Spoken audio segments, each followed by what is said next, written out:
होली माऊ कॉलोनी में 32 साल का सतीश कुमार गुप्ता अपनी पत्नी प्रियंका गुप्ता के साथ रहता था। वो दोनों वेल एजुकेटेड थे और वो दोनों ही जॉब करते थे। सतीश कुमार गुप्ता इन्फोसिस कंपनी में एचआर डिपार्टमेंट में मैनेजर था। वहीं प्रियंका गुप्ता भी बेंगलोर में ही कनकपुरा रोड पर स्थित दिल्ली पब्लिक स्कूल में टीचर थी। प्रियंका वहां मैथमेटिक्स पढ़ाती थी। उस समय उनकी कोई संतान नहीं थी, लेकिन वो दोनों फिर भी अपने किराए के घर में बहुत खुश थे। हालांकि कुछ महीनों पहले ही उन्होंने एक प्लॉट भी खरीदा था, जहां पर वो अपना खुद का घर बनवाने वाले थे। यानी उनकी जिंदगी में सब कुछ ठीक चल रहा था। और फिर 10 अगस्त 2010 को सतीश कुमार गुप्ता हर रोज की तरह सुबह 5 बजे उठता है। वो अपने जूते वगैरह पहनकर रेडी होता है। फिर 5:45 पर वो जॉगिंग करने के लिए घर से निकल जाता है। जॉगिंग करना उसके डेली रूटीन में शामिल था। उसकी पत्नी प्रियंका उसके साथ इसलिए नहीं जा पाती थी क्योंकि उसको सुबह 7:30 बजे स्कूल जाना होता था, इसलिए वो घर पर ही योगा करती थी।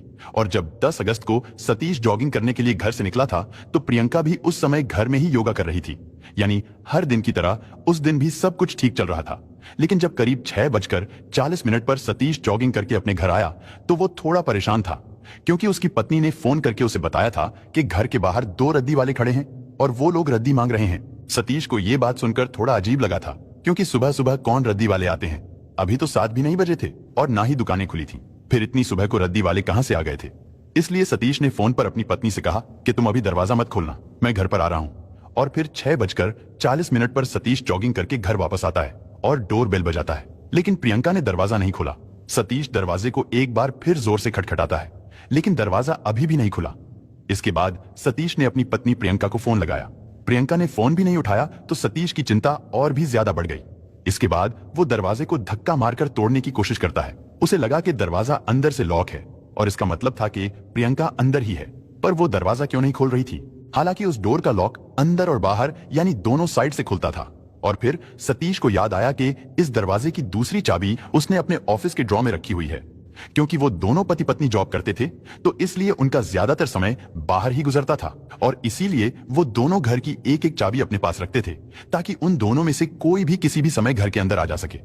सतीश का इन्फोसिस कंपनी वाला ऑफिस घर से ज्यादा दूर नहीं था। सतीश तुरंत जॉगिंग के कपड़ों में ही ऑफिस के लिए निकल गया। वहां से वो घर की दूसरी चाबी लेकर आया। इसके बाद सतीश घर का लॉक खोलकर घर के अंदर जाता है, लेकिन घर के अंदर का दृश्य देखकर उसके होश खराब हो गए। उसने देखा कि सामने लिविंग रूम में चेयर पर प्रियंका बैठी हुई है। उसके दोनों हाथ चेयर के हैंडल्स पर बंधे हुए थे और उसके गले पर कट का निशान था, जिसकी वजह से प्रियंका खून से लथपथ बैठी थी। ये सब देखकर सतीश की हालत खराब हो गई। इसके बाद उसने पुलिस को फोन किया। इस घटना के बारे में पता चलते ही होलीमो पुलिस स्टेशन के इंस्पेक्टर अपनी टीम के साथ तुरंत घटना स्थल पर पहुंचे। खून से रंगी प्रियंका को देखकर उनकी भी हालत खराब हो गई, क्योंकि इस घर में सतीश और प्रियंका ही रहते थे। उनके अलावा वहां पर कोई भी नहीं था। सतीश बहुत दुखी था। वो दहाड़े मार मार कर रो रहा था। पुलिस ने उसको संभाला और उसके माता पिता के घर पर फोन किया। सतीश के माता पिता सुदामा नगर में रहते थे, जो होलीमो से केवल 10 किलोमीटर की दूरी पर ही था। कुछ ही मिनटों के बाद वो लोग भी सतीश के घर पर आ गए। सतीश के पिता प्रियंका के घर वालों को फोन लगाते हैं और इस दुखद घटना के बारे में बताते हैं। प्रियंका के माता पिता उत्तर प्रदेश के लखनऊ में रहते थे। प्रियंका की मौत की खबर सुनते ही प्रियंका के घर पर भी मातम छा गया, क्योंकि एक दिन पहले ही तो प्रियंका ने अपने घर पर बात की थी और तब वो बिल्कुल ठीक थी।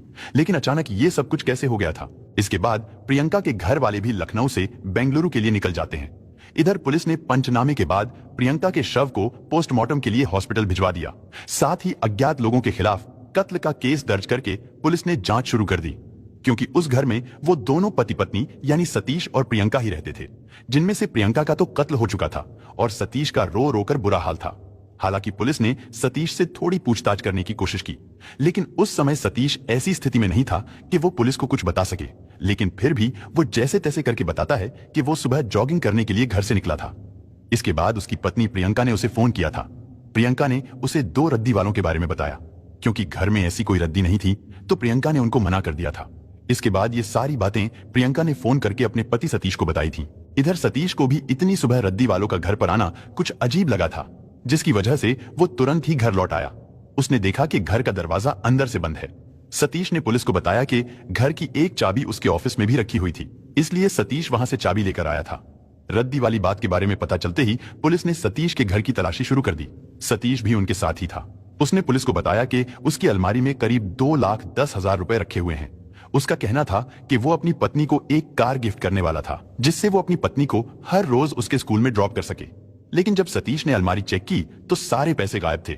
इतना ही नहीं, अलमारी में रखे उनकी शादी के गहने भी गायब थे। और इससे लग रहा था कि शायद ये लूटपाट का मामला है, क्योंकि घर से करीब 2,10,000 कैश और 1,75,000 रुपए के गहने गायब थे। शाम तक प्रियंका के घर वाले भी बेंगलुरु पहुंच गए थे। इसके बाद अगले दिन यानी 11 अगस्त को प्रियंका के शव का पोस्टमार्टम किया गया। पोस्टमार्टम के बाद शव परिजनों को सौंप दिया गया। सतीश का रो रोकर बुरा हाल था और फिर उसने ही अपनी पत्नी को मुखाग्नि दी। इधर पुलिस भी लोगों से पूछताछ कर रही थी, क्योंकि वहां पर काफी रिश्तेदार भी आ चुके थे, इसलिए उनसे भी पूछताछ की गई। सतीश के घर के आसपास कोई सीसीटीवी कैमरा भी नहीं लगा था। जिस घर में वो लोग किराए पर रहते थे वो 3 मंजिला मकान था और वो दोनों पति पत्नी दूसरे फ्लोर पर रहते थे। पहले और तीसरे फ्लोर पर रहने वाले लोगों ने बताया कि उन्होंने उस दिन सुबह के समय बिल्डिंग में ना तो किसी रद्दी वाले की कोई आवाज सुनी और ना ही किसी भी तरह की कोई आहट सुनी। इस बात से लग रहा था कि लुटेरे बहुत शातिर रहे होंगे, क्योंकि ये घटना बेंगलोर जैसे शहर में सुबह के समय घटी थी, इसलिए मीडिया में खबरें चलने लगी थी। पुलिस जांच पर भी सवाल खड़े होने लगे थे, लेकिन फिर भी पुलिस पूरी मेहनत और लगन से इस केस की जांच में जुटी रही। इधर सतीश गुप्ता पत्नी के अंतिम संस्कार के बाद होलीमो पुलिस स्टेशन के बाहर धरने पर बैठ गया। उसका कहना था कि जब तक पुलिस उसकी पत्नी के कातिलों को पकड़ नहीं लेती तब तक वो यहीं पुलिस स्टेशन के सामने ही बैठा रहेगा। पुलिस उसको समझाती है कि आप अपने घर जाओ, हम लोग इन्वेस्टिगेशन कर रहे हैं और हम आपको भरोसा दिलाते हैं कि हम जल्दी ही अपराधियों को पकड़ लेंगे। लेकिन सतीश पुलिस की बात मानने को तैयार नहीं था। यानी जहां एक तरफ पुलिस इस केस की जांच को लेकर परेशान थी, क्योंकि उन्हें कोई भी सुराग नहीं मिल रहा था, और दूसरी तरफ मृतका का पति थाने के बाहर धरने पर बैठ गया था। ये सारी बातें मीडिया में भी बहुत सुर्खियां बटोर रही थी। साथ ही न्यूज़पेपर्स की हेडलाइन भी बन रही थी, जिससे लोगों की हमदर्दी सतीश के प्रति ज्यादा बढ़ने लगी। इधर पुलिस ये जानने की कोशिश कर रही थी कि सतीश और प्रियंका के बीच रिश्ता कैसा था, क्या उनमें कोई लड़ाई झगड़ा तो नहीं चल रहा था। लेकिन पूछताछ करने पर पता चला कि उनके बीच ऐसा कुछ भी नहीं था। प्रियंका के स्कूल से लेकर सतीश के इन्फोसिस कंपनी के एम्प्लॉय तक सबसे बात की गई, लेकिन फिर भी कोई सुराग नहीं मिला। धीरे धीरे दिन बीत रहे थे, पुलिस भी परेशान थी। इधर सतीश भी थाने के बाहर धरने पर बैठा हुआ था। यह कत्ल 10 अगस्त यानी मंगलवार को हुआ था, लेकिन फिर अचानक 13 अगस्त की शाम को कई पुलिस वाले थाने के बाहर आते हैं। थाने के बाहर सतीश बैठा था। पुलिस वाले उससे कहते हैं कि चलो तुम पुलिस स्टेशन के अंदर चलो। पुलिस उसे पकड़कर थाने में ले जाती है और एक बार फिर उससे पूछताछ की जाती है, और सतीश ने जो भी बयान इससे पहले दिए थे पुलिस उसी के आधार पर सारी चीजें एक एक करके उसके सामने रखती है। सतीश के बयान के अनुसार 10 अगस्त की सुबह 5:45 के आसपास वो जॉगिंग करने के लिए घर से निकला था और फिर 6:40 पर वो घर पहुंचा। इसी बीच सतीश के फोन पर उसकी पत्नी का फोन आया, जिसमें उसने रद्दी वाले के आने की बात सतीश को बताई थी। सतीश के अनुसार उसने पत्नी से कहा था कि तुम दरवाजा मत खोलना, मैं घर पर आ रहा हूं। लेकिन जब पुलिस ने सतीश और प्रियंका की कॉल डिटेल्स खंगाली तो पता चला कि प्रियंका ने 5:55 के आसपास सतीश को फोन किया था। यानी इस हिसाब से सतीश प्रियंका के फोन करने के 45 मिनट बाद घर आया था, जबकि सतीश को तुरंत घर जाना चाहिए था। हालांकि ऐसा भी नहीं था कि वो जॉगिंग करने के लिए कहीं दूर गया हो, वो घर के नीचे ही थोड़ी दूरी पर जॉगिंग करता था।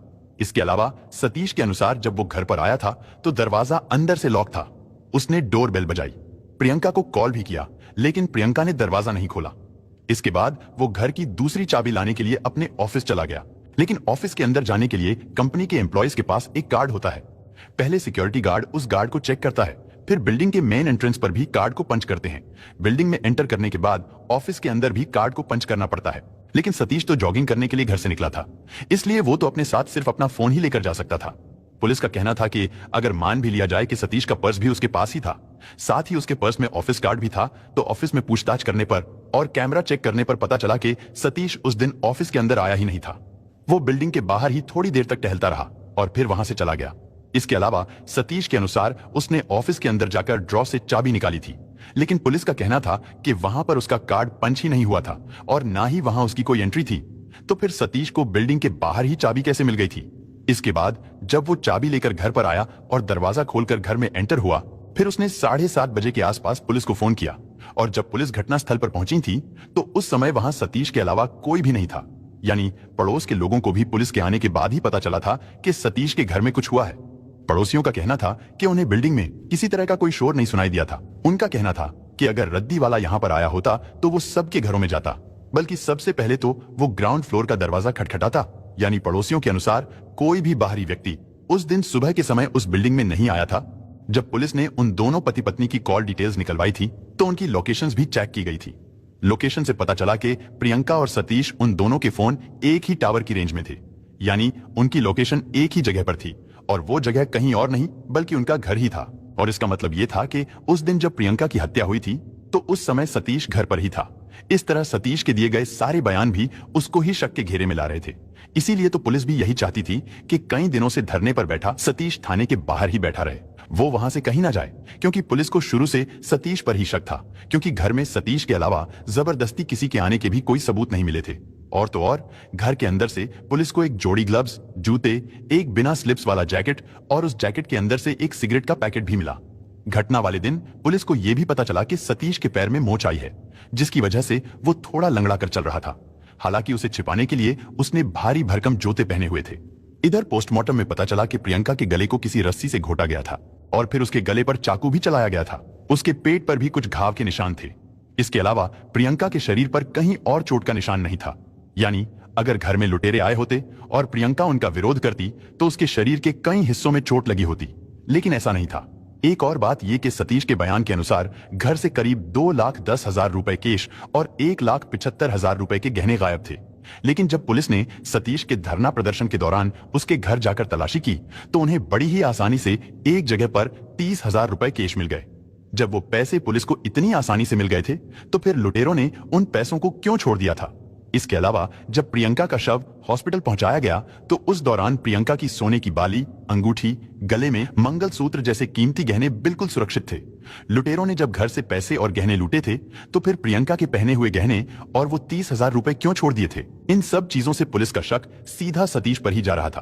पुलिस ने थाने में जब ये सारी चीजें सतीश के सामने रखी और उससे कड़ाई से पूछताछ की तो वो जल्दी ही टूट गया और उसने अपना जुर्म स्वीकार कर लिया। उसने बताया कि प्रियंका का कत्ल उसने ही किया है। लेकिन अब सवाल यह था कि आखिर सतीश ने अपनी पत्नी का कत्ल क्यों किया? दरअसल सतीश गुप्ता और प्रियंका अग्रवाल की शादी सन 2007 में हुई थी। पूछताछ के दौरान सतीश ने पुलिस को बताया कि उनकी अरेंज मैरिज हुई थी, लेकिन उन दोनों की शादी एक दूसरे की मर्जी से हुई थी। सतीश बेंगलोर का ही रहने वाला था जबकि प्रियंका उत्तर प्रदेश की रहने वाली थी। सतीश ने पुलिस को ऑन रिकॉर्ड बताया था कि शादी के कुछ दिन बाद ही उनके घर में झगड़े शुरू हो गए थे। सतीश ने बताया कि शादी के बाद प्रियंका सतीश को उसके माता पिता से दूर करने लगी थी। कुछ रिपोर्ट्स के अनुसार सतीश अपने गले में एक लॉकेट पहना करता था जिसमें उसके माता पिता की तस्वीर थी, और जब प्रियंका ने यह लॉकेट देखा तो उसने सतीश को कहा कि अब तुम अपने माता पिता की तस्वीर को निकाल दो और मेरी तस्वीर वाले लॉकेट को पहनो।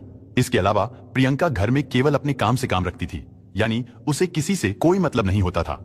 और फिर शादी के 2 साल बाद प्रियंका ने अपने पति से कहना शुरू कर दिया था कि अब मुझे इस घर में तुम्हारे माता पिता के साथ नहीं रहना है। प्रियंका ने उससे कहा कि हम दोनों कहीं और जाकर रहेंगे, लेकिन सतीश ऐसा बिल्कुल भी नहीं चाहता था।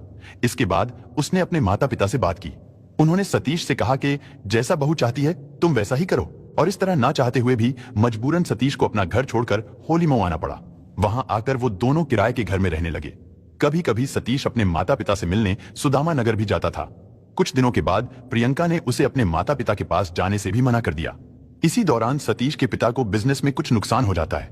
बिजनेस को फिर से चलाने के लिए उन्हें कुछ पैसों की जरूरत थी, लेकिन प्रियंका ने सतीश को उन्हें पैसे देने से भी मना कर दिया।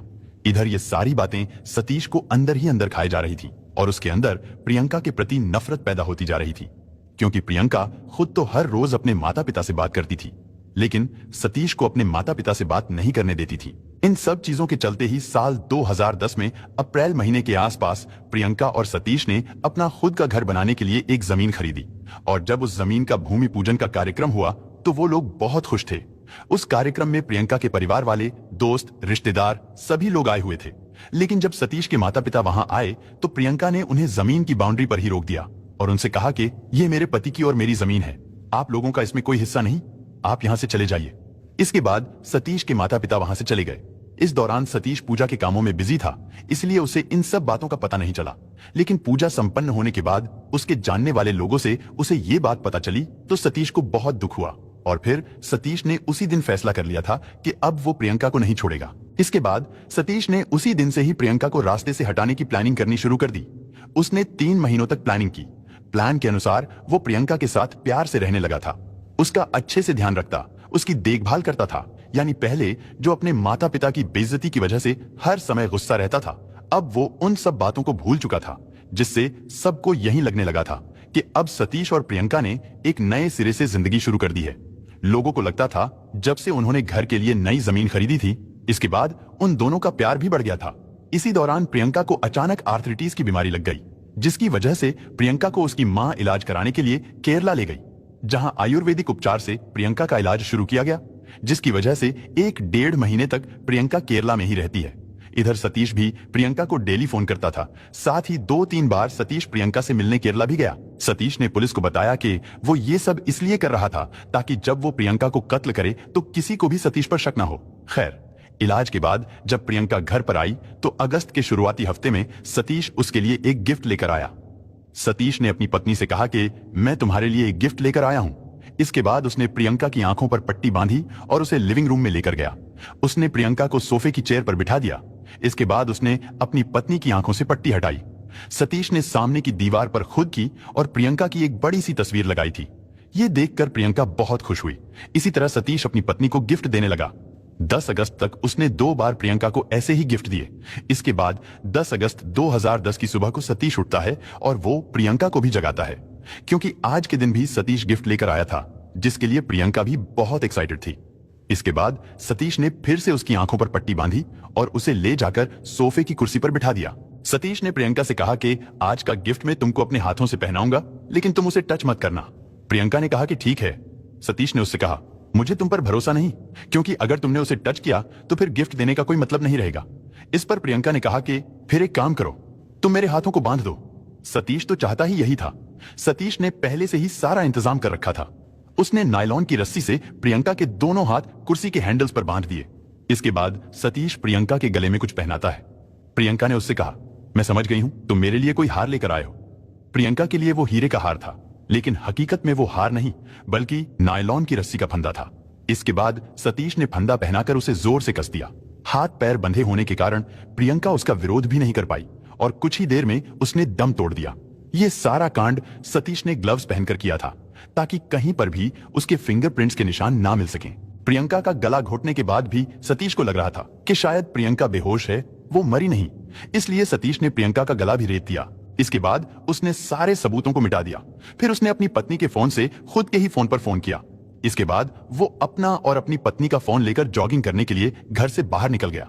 वहां पर वो अपने एक दोस्त के साथ जॉगिंग करता रहा, ताकि पूछताछ के दौरान उसका दोस्त भी गवाही दे सके कि घटना के समय सतीश उसके साथ था। इसके बाद 6:40 पर सतीश अपने घर आता है।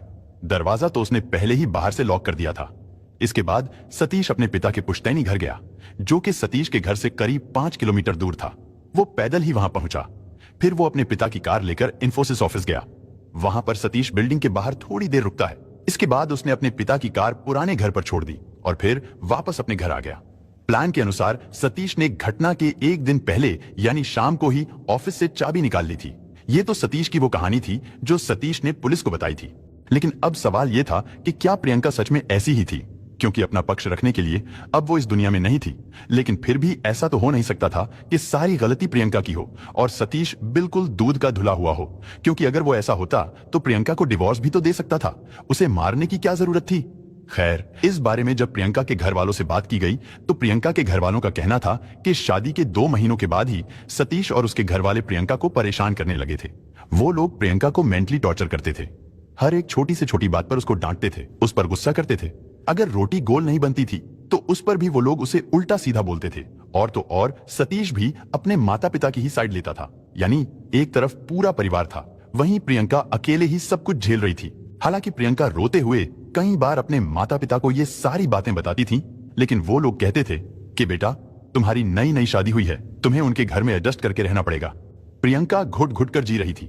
शादी को 2 साल बीत जाने के बाद भी उनके बीच सब कुछ वैसा का वैसा ही था, यानी हर रोज ससुराल वाले ताने मारते थे।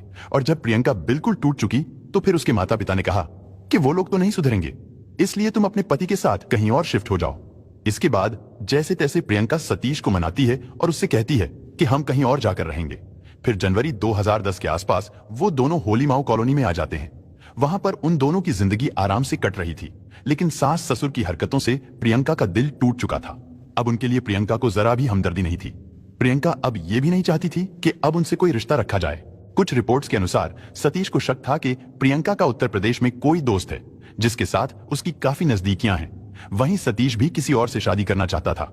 सतीश ने अपनी पत्नी के प्रति प्यार जताने के लिए कार खरीदने का भी नाटक किया था, क्योंकि सतीश ने प्रियंका को कत्ल करने से एक दिन पहले ही कार के लिए जुटाए गए सारे पैसे और 1,75,000 रुपए के गहने अपने घर से उठाकर अपने माता पिता के घर में छिपा दिए थे। प्रियंका के घर वालों का कहना था कि इस साजिश में सतीश के साथ उसका पूरा परिवार शामिल है, लेकिन सतीश के माता पिता का कहना था कि उन्हें नहीं पता वो गहने और पैसे सतीश ने उनके घर पर कब रखे थे, जबकि सतीश की मां हर समय अपने घर में रहती थी। पुलिस को सतीश के खिलाफ तो कई ठोस सबूत मिल चुके थे, लेकिन उसके माता पिता के खिलाफ कोई भी सबूत नहीं मिला था, जिसकी वजह से पुलिस ने केवल सतीश के खिलाफ ही चार्जशीट फाइल की। इसके बाद यह केस कोर्ट में चलता रहा और फिर घटना के 7 साल बाद यानी 28 जुलाई 2017 को सतीश गुप्ता को अपनी पत्नी प्रियंका अग्रवाल को कत्ल करने और सबूतों के साथ छेड़छाड़ करने के जुर्म में उम्र कैद की सजा और 25,000 रुपए का जुर्माना भी लगाया गया। इसके बाद यह केस हाई कोर्ट में पहुंचा, लेकिन हाई कोर्ट ने भी सतीश की सजा को बरकरार रखा। सजा के बाद जैसे हर एक कैदी को जेल में अलग अलग काम दिए जाते हैं, वैसे ही सतीश को भी कैदियों को पढ़ाने का काम मिल गया था। यानी जो भी कैदी पढ़ना चाहते थे, सतीश उनको पढ़ाता था। सतीश के पढ़ाने की वजह से कई कैदियों को डिग्रियां भी मिली और फिर इसी चीज को आधार बनाकर सतीश ने एक बार फिर से कोर्ट में अर्जी लगाई कि उसकी सजा को कम किया जाए, लेकिन कोर्ट ने यह कहकर उसे खारिज कर दिया था कि तुम्हारे इस अपराध की कोई माफी नहीं है। हालांकि उसके ऊपर लगे 25,000 रुपए जुर्माने को माफ कर दिया गया था, लेकिन सतीश अभी भी जेल में है और वहां पर वो कैदियों को पढ़ाता है। दोस्तों, इस घटना को सुनाने का उद्देश्य किसी का दिल दुखाना नहीं है, किसी को परेशान करना नहीं, बल्कि आपको जागरूक करना है, आपको सचेत करना है। दोस्तों, इस पूरी घटना के बारे में आपकी क्या राय है, कमेंट बॉक्स में जरूर बताएं। और अगर हमारी मेहनत पसंद आई हो तो इस वीडियो को लाइक करते हुए धन्यवाद।